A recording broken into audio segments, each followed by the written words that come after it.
నేను చిన్నగున్నప్పుడు సడన్‌గా ఎవరైనా చుట్టాలు వచ్చేటోళ్ళు. వచ్చినప్పుడు మా అమ్మ రూ. 20, రూ. 10 ఇచ్చి కోడిగుడ్లు తీసుకురమ్మనేది. కోడిగుడ్లతోని కర్రీ చేసేది. కానీ కోడిగుడ్ల చారు, కోడిగుడ్ల టమాటా కర్రీ చేసేది. కానీ ఇయాల నేను మాత్రం హైదరాబాద్ స్టైల్‌లో షాయి కోర్మా ఎగ్ కర్రీ చేత్తాను. అయితే గది ఎట్లా చేయాలనేది ఈ వీడియోలో షేర్ చేసుకుంటా. ఇక ఫస్ట్ అయితే ఒక గిన్నె పెట్టుకున్నా. గిన్నెలో మంచి ఆయిల్ పోసుకున్నా. 2-3 టేబుల్ స్పూన్లు వేసుకున్నా. వేసుకున్న తర్వాత బాగా వేడైంది. వేడైందో లేదో ఒక 2 ఉల్లిపాయలు సన్నగా గడిగేసుకుని ముందే రెడీ పెట్టుకున్నా. ఉల్లిపాయలు వేసుకొని ఉప్పు వేసుకొని మస్తు ఎర్రగా గొలిచుకోవాలి. ఎర్రగా గొలిచుకున్న వీటిని ఆయిల్ తీసేసుకొని మంచిగా మిక్సీలో పట్టుకోవాలి. మిక్సీలో పట్టుకునేటప్పుడు ఏమేమి కలుపుకొని పట్టుకోవాలనేది కూడా మీకు చెప్తా. అయితే కొత్తగా చూస్తారా నా ఛానల్ చూస్తే ఒక లైక్, ఒక హైప్ ఇస్తే మంచిగా అనిపిస్తుంది. హైప్తోనే నాకు ఛానల్ గ్రోత్ అవుతుంది. అంతేకాకుండా నాకు పాయింట్స్ ఇవ్వడం వల్ల నా వీడియో అనేది వైరల్ అవుతుంది. కొంచెం సాయం చేసిన వాళ్ళు అవుతారు. ఇక కొత్త వాళ్ళు అయితే సబ్స్క్రైబ్ చేసుకోండి. బెల్ గంటను కూడా ఆన్లో పెట్టుకోవాలి. ఇక ఇప్పుడు గదే గిన్నెల బోల్ ఎక్కువ పడకుండా ఉండడం కోసం ఇక గదే గిన్నెల మళ్ళీ కూర వేద్దాం. మస్తు ఉంటుంది హైదరాబాద్ స్టైలు. అంతేకాకుండా దాబా స్టైల్లా మనం ఎక్కడైనా దాబాకు పోతే ఎగ్ కర్రీ అంటే గిట్లనే మసాలా వేసి ఇస్తాడు కోర్మా టైప్లా. అయితే ఇక ఈ గిన్నెలనే మనం మళ్ళీ ఉడికించుకున్న ఎగ్స్ ఉన్నాయి కదా, నేను ముందుగానే పెట్టుకున్నా. మీరు ముందుగానే ఉడికించుకొని పెట్టుకోవాలి. ఇట్లా ఉడికించుకొని ఎగ్గుని అయితే మంచి చీలికలు పెట్టుకోవాలి. ఒక 5-6 చీలికలు పెట్టుకోండి. బాగా అయితే లోపల దాకా గుచ్చద్దు. ఇక లోపల దాకా గుచ్చితే మరి ఎగ్ ఇరిగిపోతుంది. ఇట్లా మీద కట్లు అయితే పెట్టుకోవాలి. పెట్టుకొని మంచిగా లో నుంచి మీడియం ఫ్లేమ్లో మనమైతే మంచిగా ఎర్రగా గోరించుకోవాలి.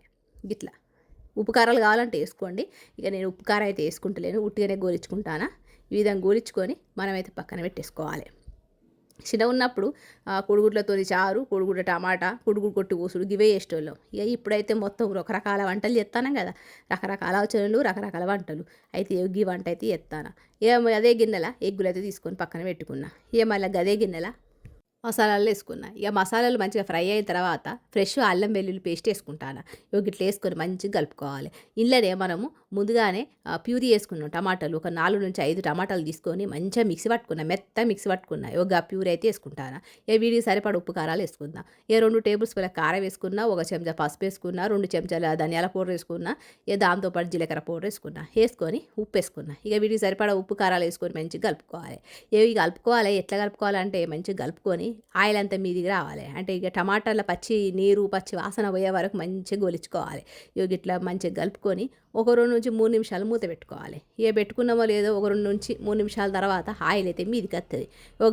గంతసేపు మనమైతే మిక్సీ అయితే తీసుకుందాం. ముందుగానే మనం ఉల్లిపాయలు మంచి ఎర్రగా గొలుచుకున్నాం కదా, ఉల్లిపాయలు గిల్లేసుకోవాలి. కాజు అయితే ముందుగానే నేను వేడి నీళ్ళని నానబెట్టుకున్నా. ఒక 10 వరకు నానబెట్టుకున్నా. దాంతోపాటు మంచిగా చిక్కటి పెరుగుగడ్డ ఒక పెద్ద టేబుల్ స్పూన్ వేసుకొని మిక్సీ మెత్తగా పట్టుకోవాలి. ఇది పట్టుకునేటప్పుడు కొంచెం గట్టిగా హార్డ్గా అనిపిస్తే కొద్ది నీళ్ళు పోసుకొని మంచిగా మెత్తగా కలుపుకోవాలి, పట్టుకోవాలన్నట్టు మిక్సీ. ఇక్కడైతే ఆయిల్ అయితే కొద్దిగా మీదికి వచ్చింది. దీని సంగతి ఏమో చూద్దాం. మంచిగా ఆయిల్ మీదికి వచ్చిందో లేదో గప్పుడు మనం మిక్సీ పట్టుకున్నాం కదా, ఉల్లిపాయలు కాజు పేస్టు అంతా కలిపి పేస్ట్ అయితే గిన్నెలో వేసుకోవాలి. ఇది మంచిగా రెస్టారెంట్ స్టైల్ ఉంటుంది, దాబా స్టైల్ ఉంటుంది. లుక్ వైజ్ మంచిగా ఉంటుంది, టేస్ట్ వైజ్ మంచిగా ఉంటుంది. కారం అయితే ఉండదు, మిర్చి ఉండదు, మిట్ట ఉంటుంది. ఖచ్చితంగా మీకు నచ్చుతుంది. ఇట్లా ఒకసారి మంచిగా వేసుకొని కలుపుకోవాలి. కింద నుంచి మీద దాకా, మీద నుంచి కింద దాకా ఇట్లా కలుపుకోవాలి. ఇట్లా కలుపుకొని మూత అయితే పెట్టుకోవాలి. మళ్ళీ 2-3 నిమిషాల తర్వాత మూత తీసి చూడాలి. చూసుడుతోనే కింద మాడిపోయినట్టు అవుతుంది. అప్పుడు మనం ఏం చేయాలంటే కొద్దిగా వేడి నీళ్ళు పోసుకోవాలి. వేడి నీళ్ళు పోసుకొని మంచిగా మళ్ళీ కలుపుకోవాలి. ఇట్లా ఒక్కసారిగా మంచిగా కలుపుకోవాలి. ఇట్లా కలుపుకున్న తర్వాత ఆయిల్ అయితే మనకు మీదికి రాలేదు. ఇప్పుడు మనం ఏం చేయాలంటే మంచిగా ముందుగానే ఉడకబెట్టుకొని ఫ్రై చేసుకున్నాం కదా, ఎగ్స్ వేసుకోవాలి. మంచిగా కోడిగుడ్లు వేసుకొని మంచిగా కలుపుకోవాలి. గిట్లా కారం కోసం పచ్చిమిర్చి మంచిగా చీలికలు చేసుకొని ఇట్లా వేసుకోవాలి. ఒక 5-6 చీలికలు చేసుకొని మంచిగా వేసుకోవాలి. కసూరి మెతి కూడా కొద్దిగా వేసుకోవాలి. ఫ్లేవర్ వైజ్ మంచిగా ఉంటుంది, మంచి వాసన వస్తూనే ఉంటుంది కూర వండుతా అంటే. కొత్తిమీర వేసుకుంటే అంత రాదు, కానీ కసూరి మెతి వేసుకుంటే మంచిగా వస్తుంది. ఇప్పుడు మనం ఏం చేయాలంటే మూత పెట్టుకోవాలి. మూత పెట్టుకొని ఆయిల్ మీదికి వచ్చే వరకు మనము మధ్య మధ్యలో చూసుకుంటూ కలుపుకోవాలి. ఇక్కడైతే ఆయిల్ మంచిగా మీదికి వచ్చింది. ఎగ్గు కర్రీ అయితే రెడీ అయిపోయింది.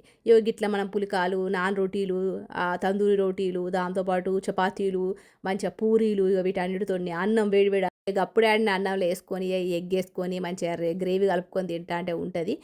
ఇట్లా డెకరేషన్ కోసం ఇక్కడైతే నేను మంచిగా మలాయి వేసుకున్నా. చూస్తా అంటే నోరు ఊరుతుంది కదా. మరి ఈ రెసిపీ మీకు నచ్చితే ఒక లైక్ ఇస్తారని అనుకుంటాను. మరి వేడివేడి అన్నం వేసుకొని తినుడే.